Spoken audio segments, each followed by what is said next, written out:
श्री रामचरितमानस को फाड़ दिया गया। कुछ नया नहीं हुआ। ग्रंथों को नष्ट करना जालिमों और बेवकूफों दोनों के लिए जरूरी हो जाता है। सन 1199 में बख्तियार खिलजी ने नालंदा कैसे फूंका था, ये गूगल कर लीजिएगा। एक ढूंढेंगे 100 कहानियां मिलेंगी जहां लोग तीर तलवार तोप और बारूद से नहीं किताबों से घबरा गए। इस बार निशाने पर हैं गोस्वामी बाबा तुलसीदास। क्यों? क्योंकि उन्होंने श्री रामचरितमानस में लिख दिया, ढोल गंवार शूद्र पशु नारी सकल ताड़ना के अधिकारी। दलितों और महिलाओं का घोर अपमान कर दिया बाबा ने, और अपमान हुआ है ये समझने में हमको 400 साल लग गए। बड़ा लेट रिएक्शन आया। धक्का 400 साल पहले दिया, गिरे अब। मैं बाबा तुलसीदास में अटूट श्रद्धा रखता हूं, लेकिन वो तो पूरा देश रखता है। 150 को छोड़ दीजिए तो कौन है जो बाबा का भक्त नहीं है। लेकिन आज मैं बाबा को एक श्रद्धालु की तरह नहीं, एक राइटर की तरह अप्रोच करूंगा और आपको बताऊंगा कि क्या उन्होंने ये चौपाई लिखकर गलत किया। अब बाबा होते तो मेरी जरूरत नहीं थी। सोशल मीडिया से लेकर प्रेस कॉन्फ्रेंस और प्राइम टाइम तक हर जगह अपनी सफाई खुद पेश कर देते और बात साफ हो जाती। लेकिन बाबा सशरीर है नहीं, इसलिए मुझे ही बोलना पड़ेगा। सिर्फ 2 मिनट मुझे गौर से सुनिएगा, ढोल गंवार का पूरा सच आपके सामने आ जाएगा। ऊपर वाला रॉन्ग हो सकता है, लेकिन डोंग कभी रॉन्ग नहीं होता। बचपन में तहलका फिल्म देखी थी जिसमें अमरीश पुरी साहब ये डायलॉग बोलते हैं। तो क्या फिल्म के राइटर्स कहना चाह रहे थे कि डोंग सचमुच ऊपर वाले से बड़ा है? नहीं भाई, ये तो एक विलेन ने बोला, और विलेन तो वही बोलेगा जो उसका कैरेक्टर है, उसका चरित्र है, यानी गलत बात बोलेगा। इसे फिल्म के राइटर का विचार नहीं माना जा सकता। पॉइंट यही है, जब फिल्म के डायलॉग उसके कैरेक्टर के विचार हैं, राइटर के नहीं, तो फिर श्री रामचरितमानस में खलनायक समुद्र के विचार बाबा तुलसीदास के विचार कैसे हो गए? श्री रामचरितमानस एक प्रबंध महाकाव्य है, जैसे नॉवेल या फिल्में होती हैं।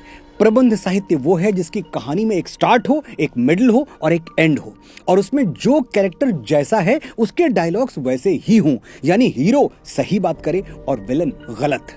ढोल गंवार शूद्र पशु नारी सकल ताड़ना के अधिकारी, इस चौपाई को या इस डायलॉग को संदर्भ और प्रसंग के साथ, रेफरेंस टू कॉन्टेक्स्ट के साथ समझेंगे तभी बात समझ में आएगी। सीन देखिए पहले। श्री राम 3 दिन तक समुद्र से विनती करते रहे, मुझे लंका जाने का मार्ग दे दो भाई, मेरी पत्नी के प्राण संकट में हैं। समुद्र ऐसा अहंकारी के मार्ग छोड़िए, उत्तर तक नहीं दिया। फिर श्री राम को क्रोध आ गया, उन्होंने चढ़ाई प्रत्यंचा और कह दिया कि मैं अहंकार की छाती में अग्नि बाण गाड़ने के लिए विवश हूं, भय बिन होए न प्रीत। बात तो सच है। समुद्र का अहंकार टूट गया और वो मणियों रत्नों सहित त्राहि त्राहि करता हुआ श्री राम की शरण में आ गिरा।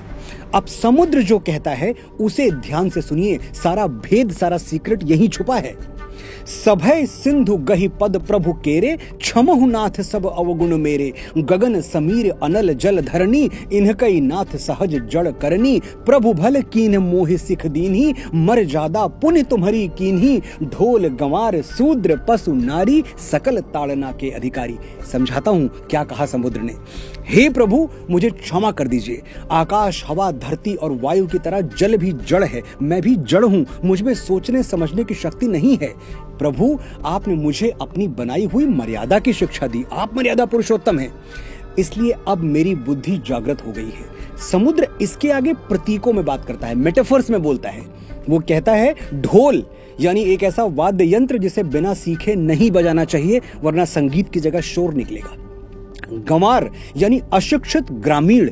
अब गंवार कोई गाली नहीं है जो हम आज मानते हैं, जो गांव में रहे वो गंवार, ये सिर्फ ग्रामीण का अवधि रूप है। शूद्र यानी कर्म के आधार पर विभाजित समाज में चौथे तबके के, 4th क्लास, चतुर्थ वर्ण के लोग। इनका आज के शेड्यूल कास्ट से कोई कनेक्शन नहीं है, ये बाबा साहब अंबेडकर भी मानते थे।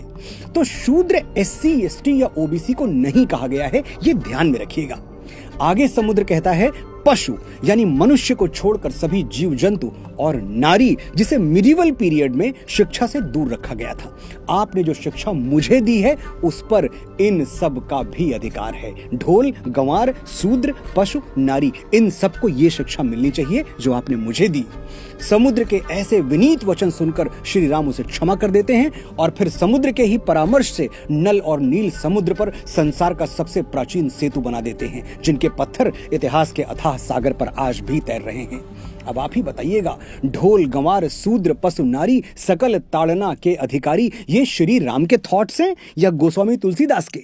दोनों के नहीं, ये विचार 100% 100% समुद्र के हैं और किसी भी एंगल से गलत नहीं है। जरूरत है सिर्फ खुले और साफ मन से एनालाइज करने की, सोचने की, समझने की। गोस्वामी बाबा तुलसीदास दलित विरोधी होते तो क्या निषाद राज, केवट और शबरी को रामायण में सह नायकों की भूमिका देते, अनगिनत चौपाइयों में उनकी प्रशंसा करते? और यदि वो नारी विरोधी होते, नारी कहा मैंने, ध्यान दीजिएगा, औरत नहीं। आशा करता हूं अब तक आप भी अपने आसपास के सम्मानित महिलाओं को औरत कहना छोड़ चुके होंगे। जो रेफरेंस और कॉन्टेक्स्ट नहीं समझ रहे हैं वो मेरा ये वीडियो जरूर देखें, लिंक डिस्क्रिप्शन में दे रहा हूं। तो बाबा तुलसीदास अगर नारी विरोधी होते तो क्या देवी अहिल्या, जिनका शील भंग किया गया था, क्या उनको इतना सम्मान देते जितना दिया है?